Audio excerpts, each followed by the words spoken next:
ሰላም እንዴት ናችሁ? ደህና ናችሁ ወይ? ሁሉ ሰላም፣ ሁሉ መልካም ነው። እግዚአብሔር ይመስገን እኔ በጣም ደህና ነኝ። ላይክ እና በሰብስክራይብ ግቡ ወደዚህ ቻናል። እንግዲህ ይላችሁ የመጣሁት ምሳሌ ድራማ ነው። ምሳሌ ድራማ በጣም በሚገርምና በጣም እንግዲህ የሚያሳዝን አሁንም እንግዲህ ሜላትና ቅድስት በጣም እየተደባደቡ ነው። ሜላትና ቅድስት አይጥና ድመት የሆኑበት ምክንያት ምንድን ነው? ሜላት ከመጀመሪያውንም ትዳሬን አንቺ ነሽ የቤት ሰራተኛ ብዬ ስለቀጠልኩሽ አንቺ ነሽ ትዳሬን ያበላሽሽው። አሁን ደግሞ ከቤት ሰራተኝነት አልፈሽ ወደ ህይወትሽ ገባሽ። የኔን ህይወት አበላሽተሽ እኔን ጎዳና ላይ ጥለሽኝ። ስለዚህ አንቺ ህይወትሽን በገዛ ቤቴ ህይወትሽን እያሳመርሽና በጣም እያረገረግሽ ነው ብላ እንግዲህ እስከ ቤት ድረስ አንኳኩታ ቅድስት ስትከፍት እሱ ሜላት ነች። ስለዚህ ግቢ ውስጥ በጣም ነው የተደባደቡት፣ በጣም ነው እስከሚጫጫሁ ድረስ። ስለዚህ ማሌትና ቅድስት ከመጀመሪያውንም ትንሽ አይጥና ድመት ነበሩና አሁንም ደግሞ እየባሰባቸው የሄደበት ምክንያት አብረን እንከታተላለን። እናንተም ላይክ እና ሰብ እያረጋችሁ ወደዚህ ቻናል ተቀላቀሉ ማለት ነው። ወደ ሌሎቹ ቪዲዮ ደግሞ አብረን ስንሄድና ሌሎቹን ቪዲዮ ስንከታተል እንግዲህ ሜላት ያደረገችው ነገር በጣም ከባድና በጣም የሚያስፈራ ነገር ነው። ብሩኬ ታሞ ሆስፒታል ውስጥ ወርቆ ሆስፒታል ላይ እየታመመ እያለ ሜላት አሁንም እስከ ሆስፒታል ድረስ ሄዳ ቀስ ብላ ለባብሳ እሱ እየተኛ እያለ በትራስክ እሱን እያፈነችው ሲስተር ደርሳበት ነበረ። በዛን ጊዜ መተንፈስ አቅቶት ብሩኬ ሰጥ ብሎ ሲተኛ ነበረ። ብሩኬ ከተኛ በኋላ ነገሮቹ በጣም ተካበደ።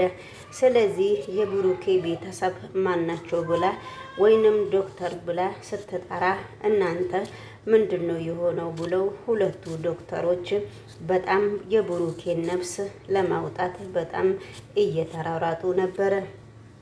በዛን ጊዜ ግን ማለት ማን ነው እዚህ ጋር የመጣው ብሎ አቶ የብሩኬ ወንድም ሲጠይቅ ነበረ። የሆነች ሴት መታ ነበረ እዚህ ጋር ቆማለች። እነ ቅድስትም እየተራረጡ ሲመጡ ነበረ። ቅድስት ግን ያቺ የድሮ ሚስት ልትሆን ትችላለች፣ ግን ተፋታለች። በጣም ከሱ ምን እንዳላት አላቅምና በጣም ትከታተለዋለች ብላ ስትናገር ነበረ። ነገር ግን ብትከታተለውም ዛሬ ሆስፒታል ውስጥም ተኝቶ ብሩኬ ከሷ ፊት አልቀረም ማለት ነው። ብሩኬን ሆስፒታል ውስጥ እንኳን ገብታ እረፍት እየነሳችው ነው። ግን ማለት ከወንድሜ ላይ ምንድነው የምትፈልገው ማለት ችግሯስ ምንድነው በሚል ሁኔታ እንግዲህ በጣም እየተከታተላት ነው።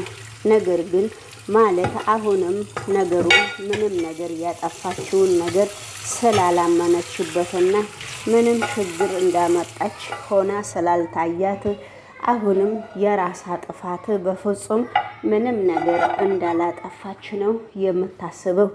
የራሷን ስሜት ብቻ ነው እንጂ ለሌላ ሰው ማለት ቦታ ስለማትሰጥ አደርጋለሁ ብላ ተስፋ ያደረገችውን ነገር ግዴታ ያ ሰው እስከሚጠፋ ድረስ መከታተል ነው እንጂ በፍጹም ሰውን የምትሰማ ሴትና ሰውን የምታከብር ሴት አይደለችም።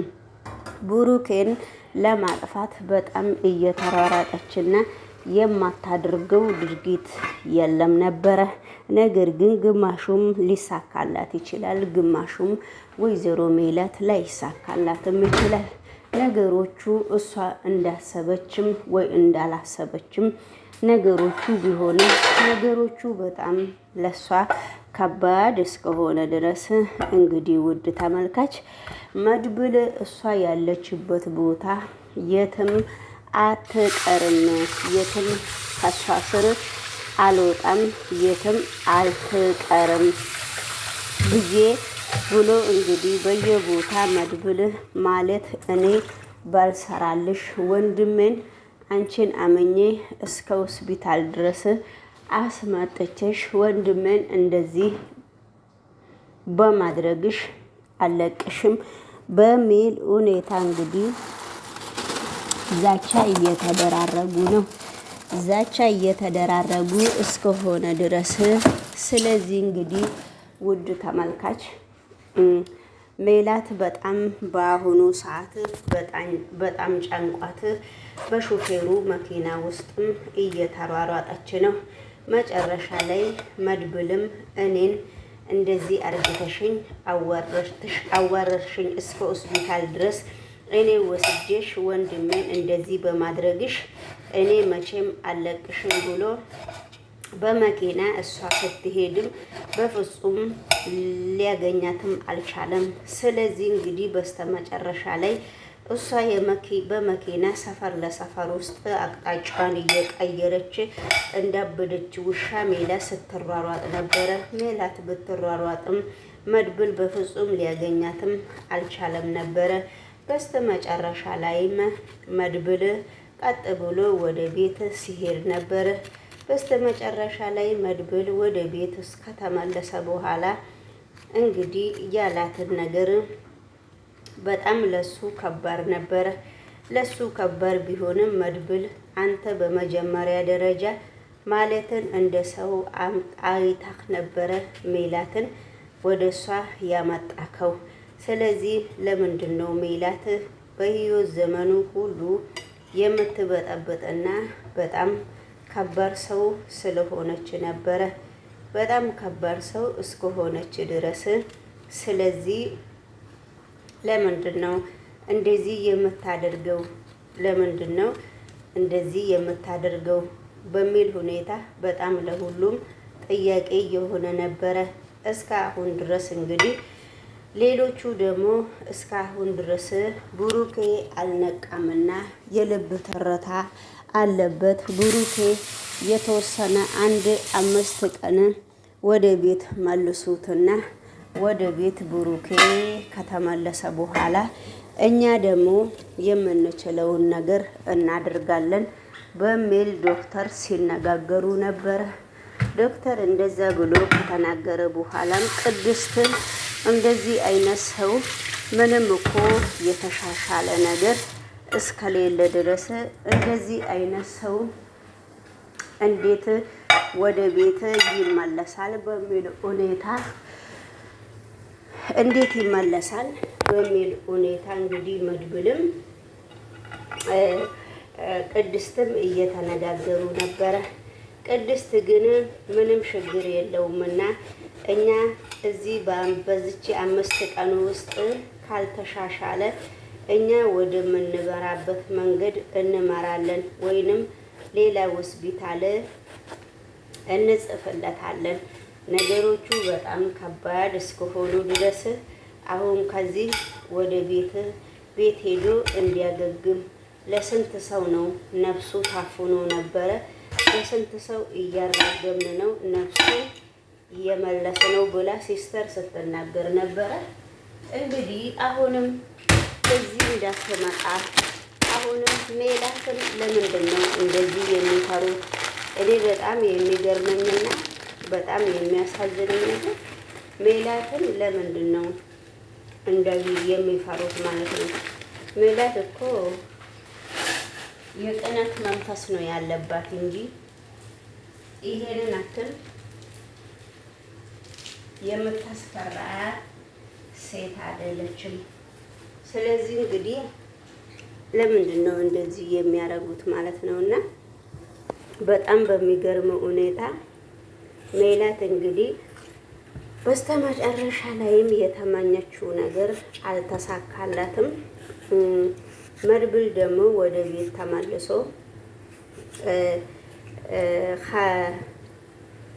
ከማነችቺ ከዳጣ ጋራ እየተነጋገረ ነበረ። ዳጣ ደግሞ መድብል ወዴት ነው የምትሄደው? ያንተ ችግር ምንድን ነው ብላ ዳጣ ደግሞ መድብልን ስትጠይቀው ነበረ። ዳጣ መድብልን ከጠየቀችው በኋላ ዳጣ እንግዲህ እንዴት ለምንድን ነው መድብል የምትጠይቀኝ? መድብል ደሞሽ በቃ አንቺ ዝም ብለሽ ነው ብሎ ዳጣን እየገፈተራት ነበረ ያለፈው። ዳጣ ደግሞ እናንተ ወንዶች የሆነ ነገር ሲጨንቃችሁ ለምንድን ነው ግን ወደ መጠጥ የምትሮጡት ብላ ዳጣ እንግዲህ ብቻዋን እንግዲህ ዳጣ ለመድብል እንደዛ ብላ መልስ ስትሰጥ ነበረ። መልስ እንደዛ ብላ ከሰጠች በጣም እንግዲህ ምን ጭቅጭቅ አርግቷት ነው የሄደው። እሱ ከመነጫጨቃት በኋላም ምንም ነገር አልመሰላትም ነበረ። ከዛ በኋላ እንግዲህ ውድ ተመልካች እንግዲህ ቅድስት ኡኡ እያለች ነው። አሁንም ቅድስት በፍጹም አላምናትም። ከእንግዲህ በኋላ ወደ ቤትም ብትመጣ በጣም ማለት በጣም ከባድ ሰው ነች እያለች ነው። ለማንኛውም እንግዲህ ዳጣና እድላይትም አንዳንድ ነገር እየተጨዋወቱ ነው። ምግባቸውን እየበሉ ስለ አንዳንድ ነገሮች አብረው እየተጫወቱ ነበረ። ነገር ግን ዳጣ በጣም ብዙ ጊዜ ሁለመናዋ በቀልድ ስለሆነ በጣም ብዙ ጊዜ ስለምትቀልድ የእሷ ቀልድ ብዙ ጊዜ ለማንኛውም ሰው እንደ ልጅ ስለሚያረጋት ብዙ ጊዜ በእሷ ቀልድ የሚያምን ሰው የለም። ምክንያቱም የእሷ ቀልድ ያስቃልም አንዳንድ ጊዜ እንደ ልጅም ስለሚያረጋት ነው መሰለኝ። ነገሮቹ ለእሷ በጣም ከበርበድ እስከሚል ድረስ እንግዲህ አሁንም መድብል በጣም እየጠጣና መድብል ማለትን እንደማይለቃት ብዙ ጊዜ ለራሱ ቃል ገብቶ ቅርብ ሰው መስሎ እሷን እየቀረባት በጣም አንዳንድ ነገሮችን ለሷ ለማለት ይፈልጋልና ስለዚህ እንግዲህ ለሱ ነገሮቹ በጣም ከባድ ቢሆንም ነገሮቹ እንግዲህ ሁሉም ነገር ለበጎ ነው ብሎ እሱም እየጠጣ ነው ማለት ነው። እሱም እየጠጣ እስከሆነ ድረስ ለምንድነው ወንዶቹ እንደዚህ የሚጠጡት ሲናደዱ ብላ ዳጣ የጠየቀችው።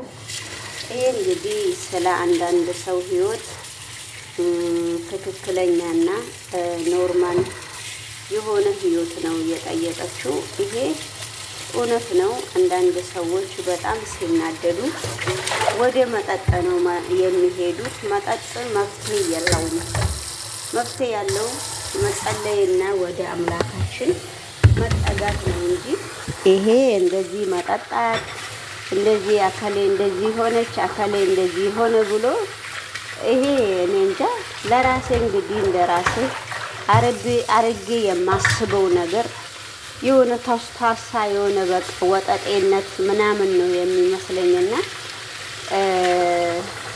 ስለዚህ ሁሉም ነገር ለበጎ በበጎ ማሰብ ነውና ሁሉንም ነገር በበጎ ስታስቡ ሁሉም ነገር በሰላም ይመጣል፣ በሰላም ያልፋል ተብለን እንግዲህ ስናስበው እንደዛ በማለት ሁሉንም ነገር በሰላም ማሳለፍም በጣም ጥሩ ነገር ነው። ዝም ብሎ ደግሞ መንቶስቶስ ዝም ብሎ ሰው ሲናደድ ወደ መጠጥ ወደ ሌላ ሱስዬ መሄድ በጣም ከባድ ነውና ዳጣ በዛ ሰበብ ነው እንግዲህ አንዳንድ ጊዜ ዳጣ እውነቱን ነገር ነው የምትናገረው ማለት ነውና ጫጫታ ብዙ ጫጫታና ብዙ ጋጋታ ያስፈልጋል ብዬ ተስፋ የለኝም። ይሄ ኖርማል ነው። ኑሮ እስከሆነ ኑሮሽን እንደ ኑሮ መኖር አለበት። እንግዲህ ደግሞ ሁለት ከክፍለ ሀገር ነው የመጡት ተብለው እንግዲህ የክፍለ ሀገር ነገሮቹን ሲያወሩ ነበረና በጣም ደስ ይላል አነጋገራቸው። ወደ ሌሎቹ ቪዲዮ ደግሞ ወደ ሌሎቹ ቪዲዮ ደግሞ አብረን ስንሄድና ስንከታተል ሜላት እንግዲህ አሁንም ከወከባ ውስጥ መቼ እንደምትወጣና ከዚህ ወከባ ውስጥ መቼ እንደምትቀየር ፈጣሪ ይወቀው ማለት ነው። ኃይለኛ ወከባ ውስጥ ስላለች ስለዚህ እንግዲህ ሁሉም ነገር በበጎ